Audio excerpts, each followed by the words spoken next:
El eco pesado de las puertas de roble al cerrarse resonó en la inmensa sala del tribunal. Allí estaban, Mateo y Elena, mis padres biológicos, esperando con esas sonrisas calculadas y gélidas que solían paralizarme de terror cuando era solo una niña. Se veían tan seguros, tan convencidos de que la victoria ya les pertenecía antes de que nadie pronunciara una sola palabra. Y, ¿por qué no habrían de estarlo? Para el mundo entero, ellos eran las deslumbrantes estrellas de la televisión, figuras intocables, adorados por las masas, mientras que yo solo era la hija que habían desechado como un estorbo 20 años atrás. Pero las reglas de este tablero habían cambiado drásticamente. Mi abuelo, Alejandro Navarro, la única persona que realmente me había amado y protegido en esta vida, había fallecido. Y al irse, me dejó cada céntimo de su imperio multimillonario, a mí sola. Ahora, las mismas personas que me abandonaron en su umbral sin mirar atrás, me arrastraban a los tribunales para arrebatármelo todo. Me mantuve erguida frente al estrado.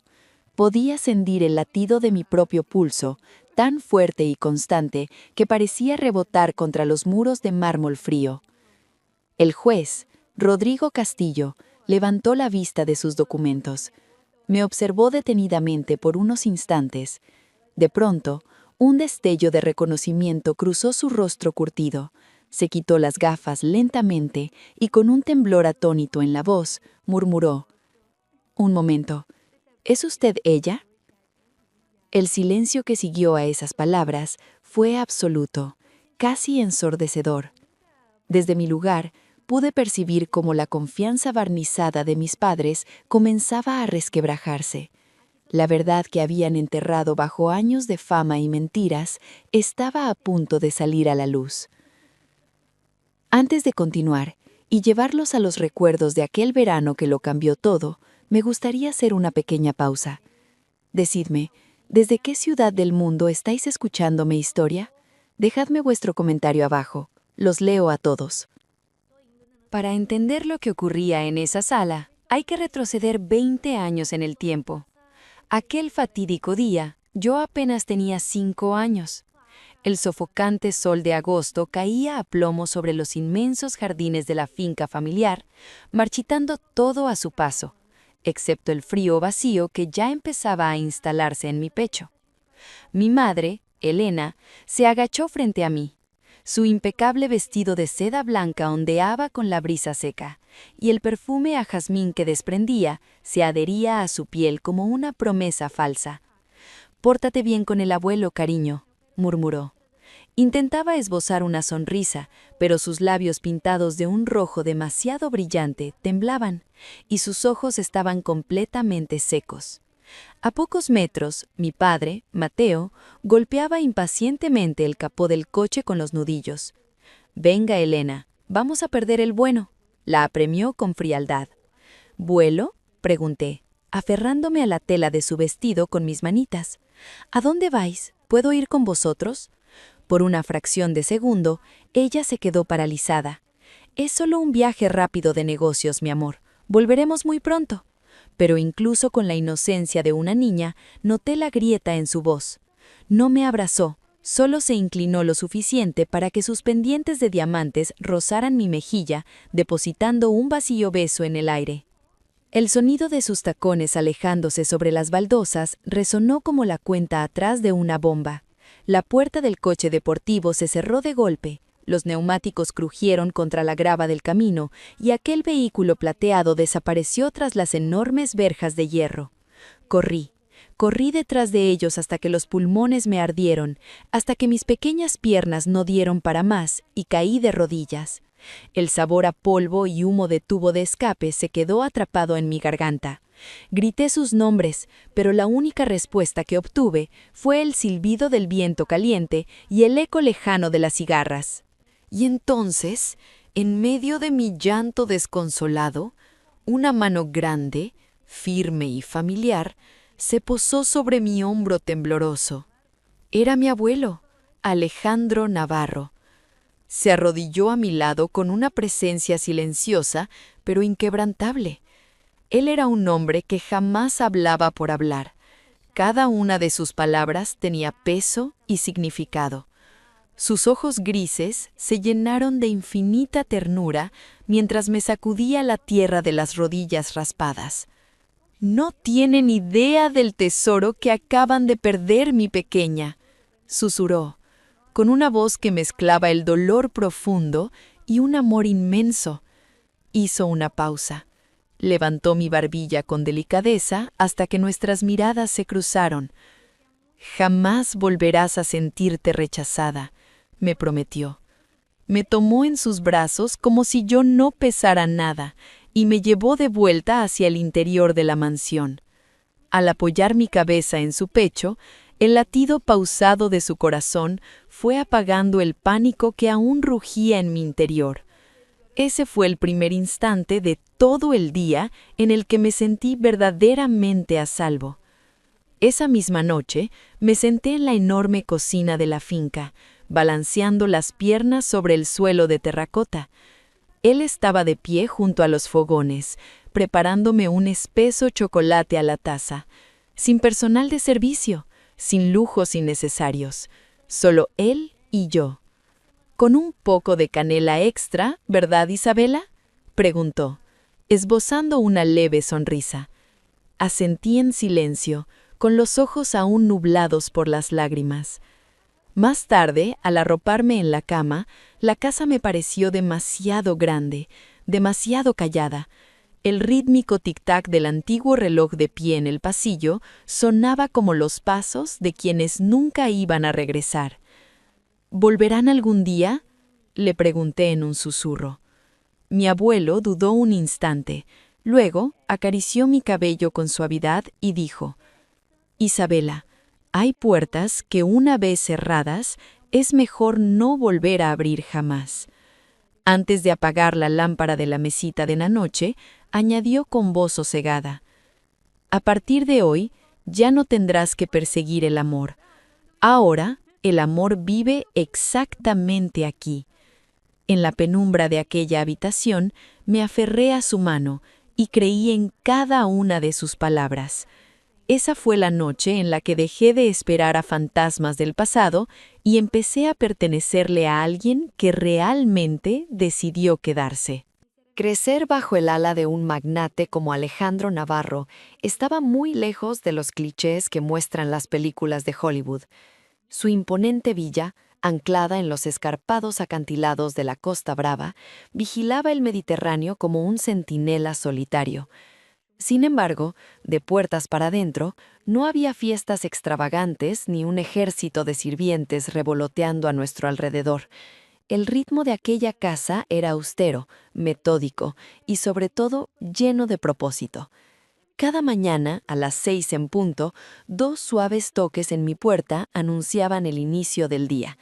«En pie, Isabela», decía su voz grave al otro lado. «El mundo no se detiene a esperar a los perezosos».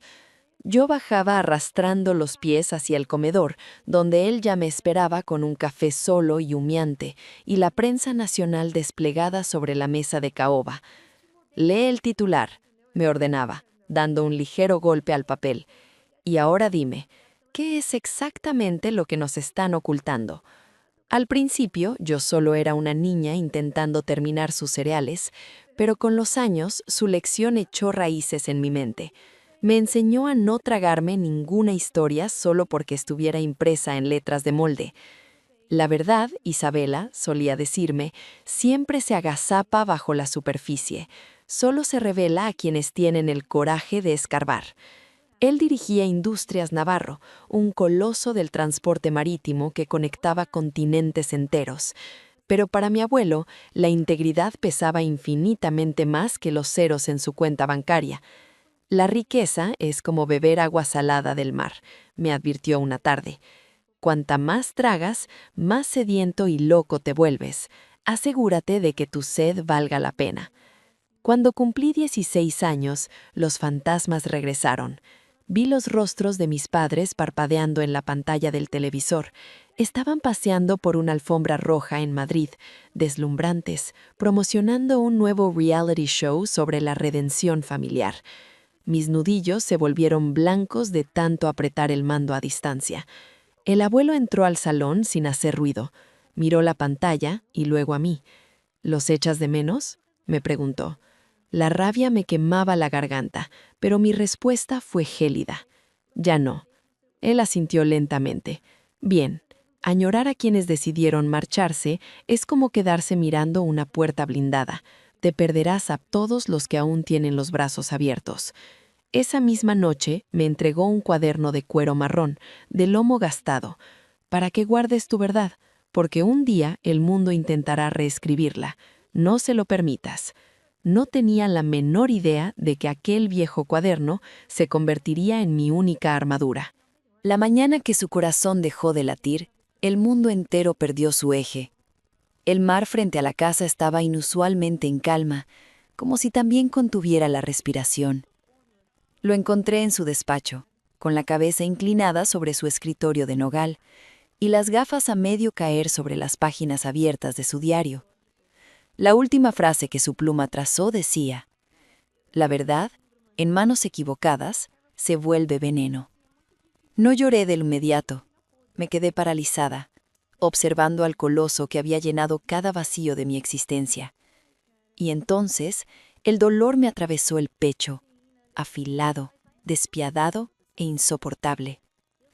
Su funeral reunió a la élite del país, políticos, magnates, jueces supremos, todos ansiosos por ser fotografiados rindiendo homenaje a Alejandro Navarro. Pero yo no quería estar en ese circo.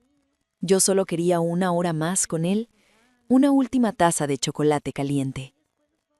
Fue entonces cuando los vi, en primera fila, Mateo y Elena, impecables en su luto de diseñador, escudados tras unas gafas de sol opacas. Mi madre se secaba los pómulos con un pañuelo de encaje, derramando lágrimas tan artificiales como su carrera. Mi padre consultaba su reloj con impaciencia, como si enterrar a su progenitor fuera un trámite molesto. Al terminar la ceremonia se acercaron a mí, por primera vez en 22 años. «Isabela», susurró mi madre, ladeando la pavesa dramáticamente. «Te has convertido en toda una mujer». Di un paso atrás, clavando mis ojos en su rostro esculpido. «Vaya, has recordado mi nombre». Su sonrisa titubeó, pero no tardó en recomponerse. «Somos familia, cariño. Deberíamos reconectar». «¿Familia?», repetí, saboreando el veneno de la palabra. Me dejasteis con él como si fuera una maleta que os sobraba en el maletero. El rostro de Mateo se endureció. «Siempre tuviste predilección por el teatro, niña». Antes de que pudiera responderles, el abogado de confianza del abuelo, Diego Morales, apareció en el umbral de piedra y anunció que todos los presentes en la línea sucesoria debían reunirse en la biblioteca para la lectura del testamento. Nos sentamos alrededor de la gran mesa de roble.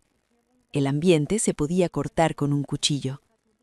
Diego se aclaró la garganta, desdobló el pergamino y leyó con voz solemne: «Yo, Alejandro Navarro, lego la totalidad de mis propiedades, activos corporativos y fondos financieros líquidos a mi única nieta, Isabela Navarro».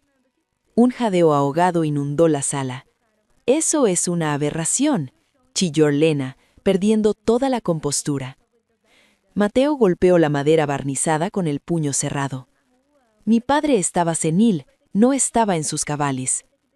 Diego Morales ni paspañó. Levantó un sobre más pequeño. El difunto dejó una nota anexa específica para su hijo y su nuera. Cito textualmente: «Aquellos que abandonan la verdad para abrazar la vanidad ya han renunciado a su herencia mucho antes de mi muerte». Los labios de Elena temblaban de furia. «Él no puede hacernos esto, somos su sangre». «Él ya les dio lo único que importaba», replicó Diego con frialdad, «la oportunidad de ser personas decentes, y decidieron tirarla a la basura». Me quedé inmóvil, clavando las uñas en mis palmas hasta hacerme daño. Por primera vez en mi vida, vi a mis padres despojados de su fachada de oro. Estaban desnudos, patéticos y consumidos por la codicia. Mientras la sala comenzaba a vaciarse, Elena se giró hacia mí. Sus ojos escupían fuego. «Te vas a arrepentir de esto, maldita sea. No mereces ni una sola piedra de lo que él construyó». La sostuve la mirada, inquebrantable. «Vosotros tampoco». El vendaval otoñal azotaba los ventanales de la villa cuando el infierno se desató de nuevo. Un sobre grueso de papel manila aguardaba en el buzón de la entrada, sin remitente. Solo mi nombre escrito con una caligrafía mecanografiada y aséptica: Isabela Navarro. Al rasgar el borde, esperaba encontrar las últimas tarjetas de condolencia. En su lugar, la sangre se me heló al leer el encabezado: Notificación de demanda civil. Justo debajo, las palabras me golpearon como un latigazo: Mateo y Elena contra Isabela Navarro. Cargo principal: coacción e influencia indebida. Mis propias raíces, la sangre de mi sangre, me llevaban a los tribunales acusándome de haber manipulado la mente del único hombre que me había amado. La noticia explotó en cuestión de horas.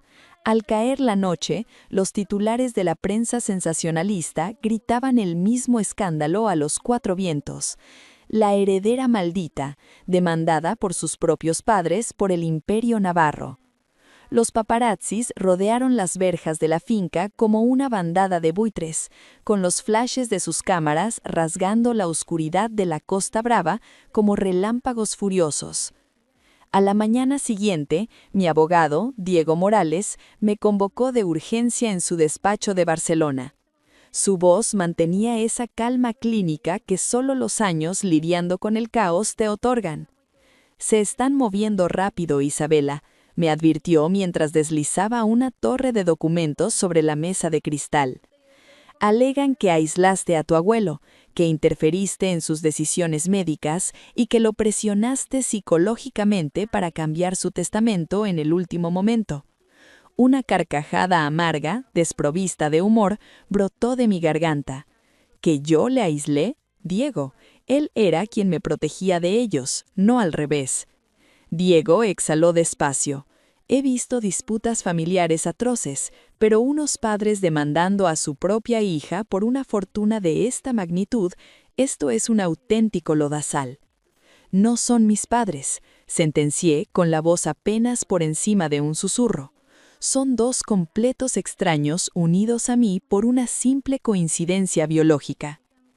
Un par de días después, al salir de una cafetería, un reportero se abalanzó sobre mí, empujando un micrófono casi contra mi rostro. «Isabela, ¿amenazaste a tu abuelo? ¿Te aprovechaste de su debilidad?» Me detuve en seco. Miré fijamente al enjambre de cámaras y respondí con una serenidad sepulcral. Si cuidar y amar incondicionalmente al hombre que me crió se considera manipulación, entonces sí, soy absolutamente culpable. Esa misma madrugada, la pantalla de mi móvil se iluminó con un número oculto. Al descolgar, la voz de mi madre se deslizó por el auricular, cortante como el hielo. «¿Disfrutando de tu minuto de gloria, niñata?», sisió a Elena. «¿Por qué hacen esto?», le pregunté. «Porque nos has robado lo que por derecho es nuestro», escupió con crueldad. «Nos arrebataste nuestra vida, ahora nos encargaremos de arruinar la tuya». Y la línea se cortó abruptamente. Me quedé a solas en la biblioteca, el mismo lugar donde el abuelo me enseñó a descifrar la verdad. Su retrato al óleo me observaba desde la pared, y justo debajo reposaba su viejo diario de cuero marrón. Lo abrí, trazando con la yema de los dedos su caligrafía descolorida por los años. En una de las páginas leí: «Cuando la verdad se ponga a prueba, mantente firme, deja que ataquen. Al final, solo conseguirán envenenarse a sí mismos». Cerré el cuaderno de golpe, tomando una profunda bocanada de aire.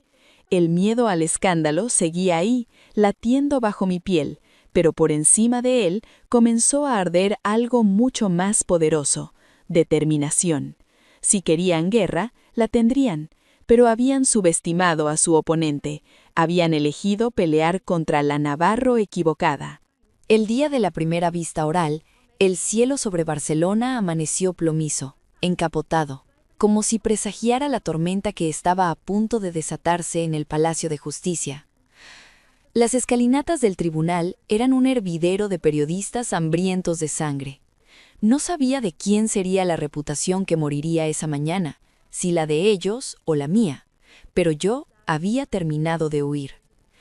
El interior de la sala olía a madera encerada, a documentos viejos y a una tensión palpable. Mis padres ya ocupaban la mesa de los demandantes. Estaban perfectamente sincronizados para los flashes de las cámaras. Elena, impecable en un sobrio traje de chaqueta negro, Mateo, con un traje sastre azul marino de corte perfecto. No tenían el aspecto de unos padres con el corazón roto. Parecían actores en mitad de un escenario, ensayando una obra de victimismo para su devoto público. Un murmullo recorrió los bancos de madera cuando crucé el pasillo central. El sonido de mis tacones marcaba un ritmo firme sobre el mármol, aunque por dentro me sudaban las palmas de las manos. Mi abogado, Diego Morales, se inclinó hacia mí sin perder de vista al frente. «Mantén la frialdad, Isabela. Deja que los hechos aplasten su teatro», susurró. En el estrado presidencial se encontraba el juez Rodrigo Castillo, un magistrado de cabello cano y una mirada incisiva a la que no se le escapaba un solo detalle. Ya os conté cómo reaccionó al verme, aquella sorpresa genuina. Lo que no sabíais es lo que dijo después. Yo fui letrado en prácticas de su abuelo, el señor Navarro, hace muchos años, confesó el juez en voz baja, pero lo suficientemente clara para que la sala enmudeciera. Él me dijo una vez: si mi nieta alguna vez pisa tu sala, escúchala con atención, porque ella será la única que esté diciendo la verdad. Un grito ahogado recorrió la galería de espectadores. A mis espaldas pude escuchar el crujido de la mandíbula de mi padre apretándose con furia. El juez Castillo se irguió, implacable. «Comencemos», ordenó con una convicción cortante. El abogado de la acusación, Javier Cánovas, un hombre de sonrisas viperinas, se levantó pavoneándose. «Señoría», comenzó con voz sedosa. Esta joven manipuladora tejió una red alrededor de su abuelo, un anciano vulnerable. Demostraremos que hubo fraude y coacción premeditada. Diego ni se inmutó. «Estamos ansiosos de demoler cada una de esas calumnias, señoría», respondió mi letrado. Cánovas se giró hacia mí, buscando intimidarme. Se la ve asombrosamente tranquila para alguien acusada de robar 1.000 millones de euros. Le sostuve la mirada sin pestañear.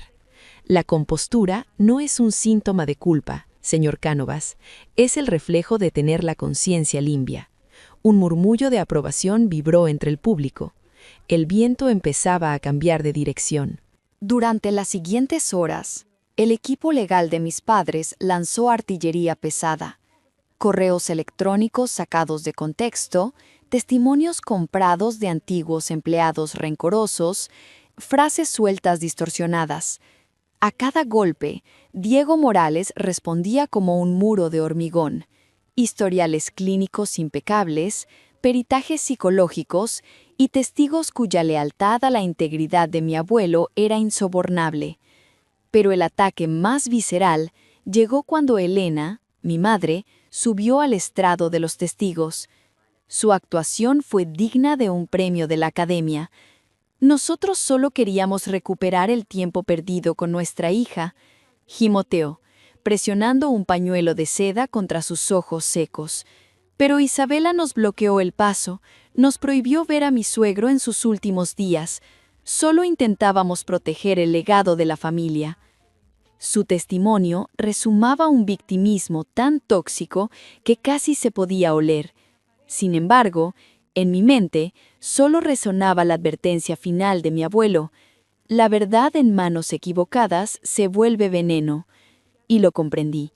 El veneno solo te mata si permites que entre en tu torrente sanguíneo, y yo estaba inmunizada. En el segundo día de juicio, Diego Morales se levantó de su silla, implacable. «Señoría», resonó su voz grave, «la defensa desea presentar una prueba documental clave, correspondencia privada y manuscrita del difunto Alejandro Navarro. Al escuchar la palabra correspondencia, la espalda de mi madre se tensó como un arco a punto de romperse. Ella sabía lo que venía. El juez asintió. «Proceda, señor Morales». Diego me miró y me hizo un leve gesto. «Señorita Navarro, por favor, ocupe el estrado». Mi pulso tronaba en mis oídos mientras cruzaba la sala. Había ensayado este momento 100 veces frente al espejo, pero tener a escasos metros a los dos monstruos que me engendraron y me desecharon me encogía el estómago. En la pantalla gigante de la sala se proyectó una carta. La caligrafía elegante y vigorosa de mi abuelo lo inundó todo. Para mi adorada Isabela, leí en voz alta, dejando que mis palabras cortaran el aire frío del juzgado. Tú nunca fuiste mi obligación, fuiste mi mejor elección. Si alguna vez tienes que enfrentarte a quienes te dieron la espalda, no te rebajes a odiarlos. Deja que la verdad pelee por ti. Ella nunca pierde una batalla. El silencio en la sala se volvió casi sagrado. La máscara de altivez de Elena se desmoronaba por segundos. Mateo miraba al suelo, con la mandíbula encajada. Cánovas, el abogado rival, saltó como un resorte. «Protesto, señoría. Puro teatro emocional sin validez jurídica probatoria». «Denegada», zanjó el juez Castillo con un golpe de mazo. «La voluntad del testador es exactamente lo que estamos juzgando aquí. Continúe, señorita». Esa era mi señal. Metí la mano en mi bolso y saqué el cuaderno de cuero marrón que el abuelo me regaló en mi 16º cumpleaños. Anuncié alzando la libreta gastada, es el diario íntimo de Alejandro Navarro. Escribió en él cada noche hasta la semana de su muerte. Abrí la última página, estabilicé mi respiración y leí la sentencia final que él había dejado para la posteridad. Mi hijo y su esposa viven arrastrándose por las apariencias. Mi nieta respira por la verdad. Mi imperio debe pertenecerle a ella, no como un premio, sino como un escudo protector. Ella cargará con mi conciencia cuando yo ya no esté para defenderla. Estaba demente, chilló mi madre, poniéndose en pie de un salto, histérica y desfigurada por la rabia. Esa mocosa le lavó el cerebro. El mazo del juez cayó con un estruendo brutal. «Silencio en la sala, señora Navarro, o mandaré que la desalojen». Los gritos de mi madre rebotaron en la madera y murieron en el vacío. Giré la cabeza hacia ella, hacia la mujer que me dio la vida pero me negó su amor, y le hablé mirándola directamente a los ojos. Nadie le lavó el cerebro, madre. Simplemente, al final, se dio cuenta de los buitres que erais en realidad. Minutos después, el juez Castillo dictó sentencia. Este tribunal no halla evidencia de coacción, sino de una codicia desmedida y vengativa por parte de los demandantes, declaró con voz atronadora. Se desestima la demanda en su totalidad. El patrimonio Navarro pertenece legítimamente a doña Isabela Navarro. Miró a mis padres con desprecio y remató. La justicia no responde ante la sangre, responde ante la verdad. El último golpe del mazo sonó como el disparo que pone fin a una larga guerra. Cuando salimos al pasillo, mis piernas temblaban levemente. Diego me palmeó el hombro. «Se acabó. Has ganado». Pero la victoria no tenía sabor a gloria. Sabía a ceniza, a la desolación de un campo de batalla recién arrasado. Giré la cabeza para marcharme, pero una mano huesuda se cerró en torno a mi muñeca. Era Elena. Sus uñas de diseño se clavaron en mi piel. «¿Te crees superior a nosotros?», siseó, escupiendo las palabras. «Terminarás sola, Isabela, sola y amargada, igual que ese viejo». Me zafé de su agarre con un movimiento brusco. Me arreglé el cuello de la chaqueta, la miré de arriba abajo y le di la espalda para siempre con mi última frase. «Prefiero estar sola el resto de mi vida antes que estar tan vacía como tú». Atravesé las puertas del juzgado hacia la luz cegadora del Mediterráneo, libre al fin de sus cadenas. Las semanas posteriores al veredicto transcurrieron con una lentitud pasmosa. El circo mediático recogió sus carpas, las cámaras buscaron un nuevo escándalo, y la brisa del Mediterráneo terminó por barrer los titulares olvidados. Legalmente, el Imperio Navarro, la inmensa villa en la Costa Brava y la fortuna de mi abuelo me pertenecían. Sin embargo, los primeros días aquella casa se sentía más como un suntuoso mausoleo que como un hogar. Por las noches, deambulaba por los largos pasillos, rozando con las yemas de los dedos los marcos de las pinturas al óleo. Era como si la voz de mi abuelo siguiera impregnada en los muros de piedra. El poder es ceniza si no puedes dormir con la conciencia tranquila, Isabela. Y era cierto. Por primera vez en mi vida, dormía sin miedo a ser abandonada, aunque la tristeza de su ausencia aún pesaba en mi pecho. Hasta que una tarde, mientras el sol se hundía en el mar tiñendo el horizonte de un rojo cobrizo, la pantalla de mi teléfono se iluminó. Un número desconocido. Dudé un segundo antes de deslizar el dedo por la pantalla. «Dígame». Hubo un largo silencio. Luego, un suspiro entrecortado. «Isabela». Era Mateo, mi padre, pero la arrogancia que había retumbado en la sala del tribunal había desaparecido por completo. Su voz sonaba quebrada, frágil como el cristal a punto de estallar. «He leído el diario», confesó, con las palabras tropezando unas contra otras.